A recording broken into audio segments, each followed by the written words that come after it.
Page 24, Romance from the Serenade, Eine Kleine Nachtmusik by Mozart. Very famous melody. Let's talk about it just a little bit. I always like to talk about them just a little bit, don't you know? Otherwise, there's no point in having a video. You can find plenty of people demonstrating this junk. I don't know how many people talk about it. Starting with the right hand. Fingering in the book is fine. You don't need to change nothing. However, I'm still going to recommend some changes. Change them if you want. Don't if you don't want. Page 24, second line, third measure. This is right hand. You starting with the third finger on the G. That's fine. They're saying then I'm recommending the second F, the third beat. Put the third. You have 3-2. I'm saying use 3-2 on the other two notes too. Is my recommendation. Now, in that last measure on the second line, their fingering is 3-5 here. And you got to get the thumb over real quick. Connect the top note. You got to play the top note louder anyway because you got to bring out the melody, right?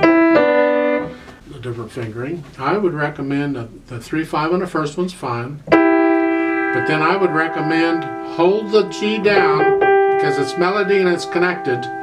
Then lift up the bottom note just a little bit early and use tune 4 on that. It's actually easier to get from there to there if you do that. That's my recommendation. If you find out a way to play the first note with the 4 and the 5, then you're all set, right?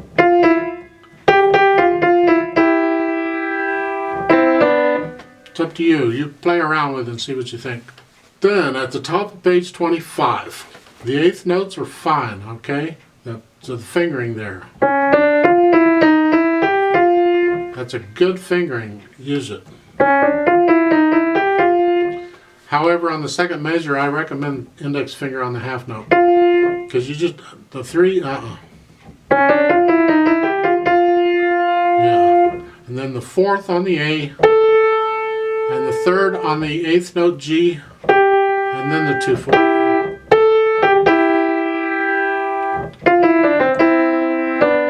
Then, to finish up that first line on page 25, you have those 4 8th notes is fine. Then on the last measure, I recommend a 2-4 on the half note, and then a 1-3 on the quarter note.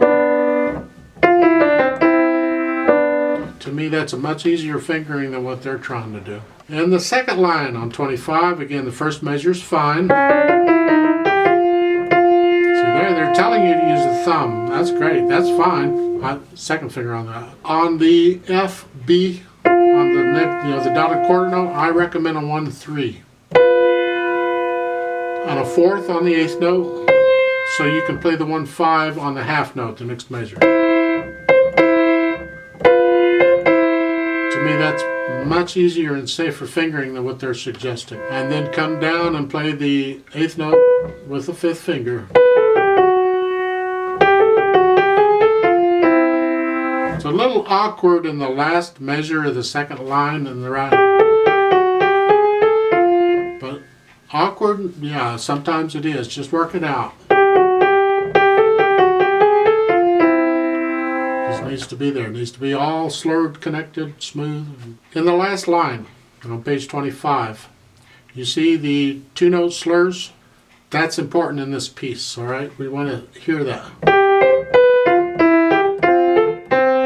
Right, now you're not playing the second note of the 2-note slur staccato, but you are disconnecting it enough, playing it short enough that there is a definite disconnection between them. In the left hand, in the fingering, let's go back to page 24. Second line, second measure. Now in the first measure you started with the A. So the first F in the second measure with third finger. The I recommend second finger for the half note, and then third finger, and then on the third measure it's a 2-3-2-3 pattern.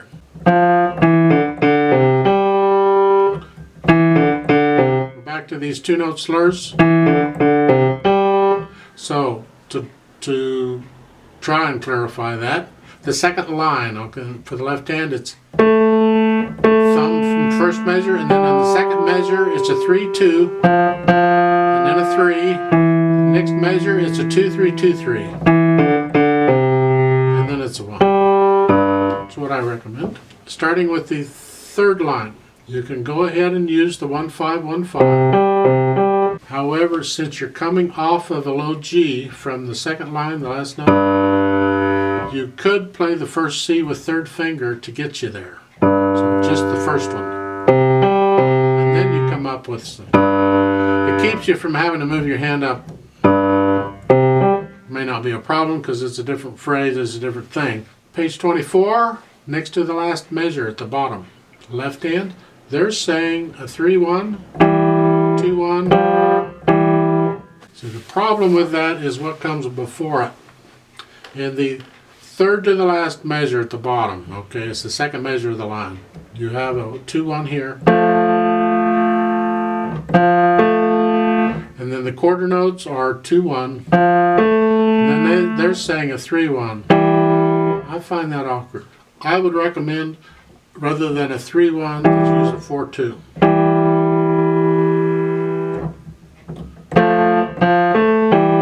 That's much easier for me. And then you can use a 2-1 on the other one.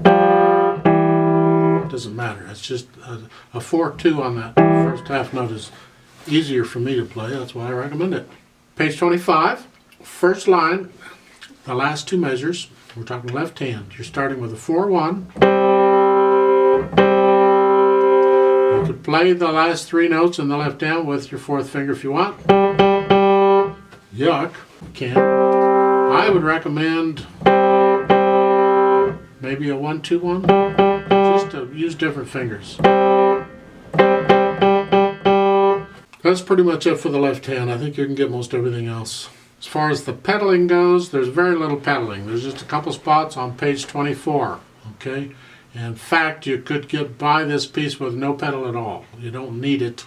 It helps to connect because of what's happening in the right hand, but you could still pretty much connect it with the fingers if you needed to. So the pedal, push it down right after you play the notes, like a first line, last measure, on page 24. Or here.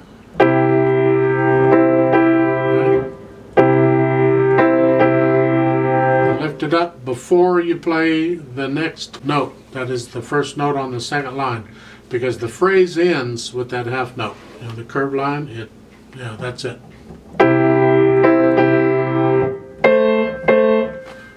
On the third line down, it's basically the same thing. Push it down immediately after you play the notes. Bring it down. Now in this case, I can understand what they're doing with the rest, all right? Because that C you're playing in the left hand, you're also playing that same key on the piano in the right hand. See the eighth note? That's a C. The left hand's got to get out of the way so the right hand can use the key. So in this case, the rest makes sense to me. You're not hearing the rest, but it helps to get you out of the way. Right? It's roadmap-wise, the first page is repeated. You see the repeat sign at the bottom of page 24, so we're going to play it twice. Then we go to page 25, and you'll see a repeat sign at the bottom of 25, but there's a reverse repeat sign at the top of 25. So we're going to play page 25 twice, and the second time they're saying to retardando there at the bottom. That means slow down. So the second time you play it, you slow down. When I'm playing with a metronome, I ignore that, so I'm not going to do that. Dynamic-wise, it applies to the melody. You do the dynamics. I'm going to have some fun with it. At the end of the second line on page 25, there's a retardando, so you could slow, on your own, you slow that down. With a metronome, you don't both hear. And then at the beginning of the third line, there's an odd tempo, which means resume your speed, whatever speed you were at before you slowed down.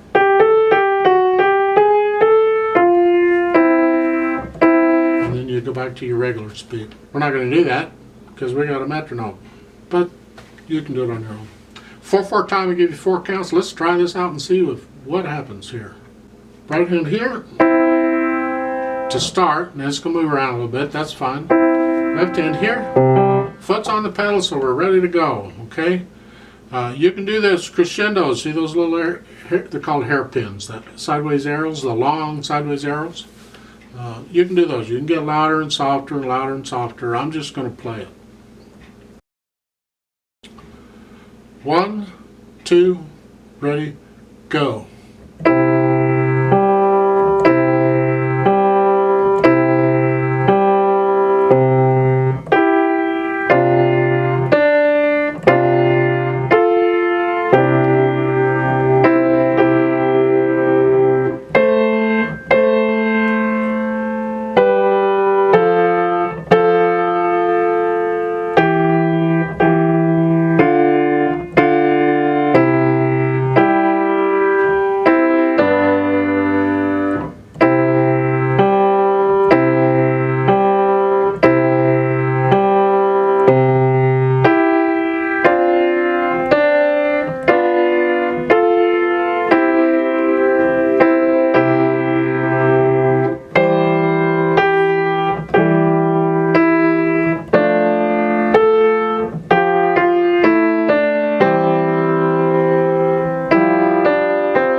Repeat.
Rest.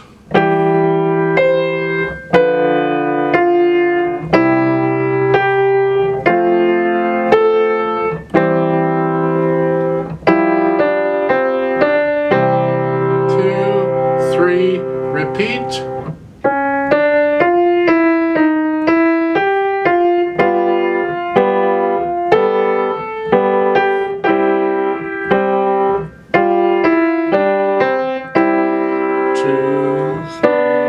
Rest.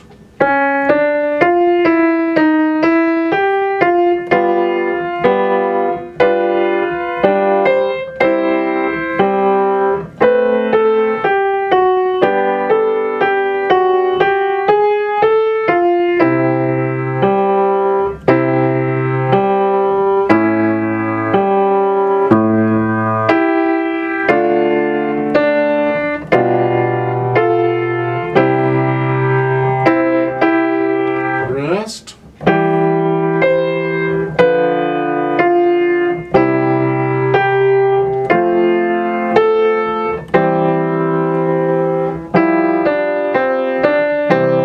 2, 3, 4, off.